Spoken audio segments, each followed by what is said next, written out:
तुम्हाला जर आपले शरीर स्वस्थ व सुदृढ ठेवायचे असेल तर दररोज व्यायामाबरोबर आपल्या डाएटमध्ये एक फळ जरूर खाल्ले पाहिजे। आज आपण पेरूची रेसिपी बघणार आहोत। हिवाळा म्हणजे थंडी सुरू झाली की बाजारामध्ये इतर फळांबरोबर पेरू दिसू लागतो।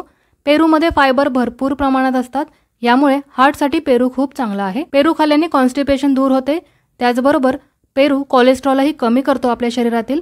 तसेच यामध्ये लो कॅलरीज असल्याने वजनही कमी होते। पेरूमध्ये सगळ्यात जास्त अँटीऑक्सिडंट असतात, विशेषतः गुलाबी पेरूमध्ये तर खूपच जास्त अँटीऑक्सिडंट आहे। साध्या पेरूमध्ये सी विटॅमिनची मात्रा भरपूर असते, ती इतकी असते की आपल्या शरीराला 4 दिवस जेवढ्या सी विटॅमिनची गरज असते तेवढे एका पेरूमध्ये असते। पेरू खाल्ल्याने आपल्या शरीराची इम्युनिटी वाढते आणि आपण भरपूर साऱ्या आजारांपासून दूर राहतो। स्किन केअरसाठी तर पेरू खूपच फायदेशीर आहे, त्याचबरोबर डायबिटीजसाठी, हार्टसाठी तर पेरू खूप छान आहे। म्हणून आज मी तुमच्याबरोबर पेरूच्या सॅलडची रेसिपी शेअर केलेली आहे।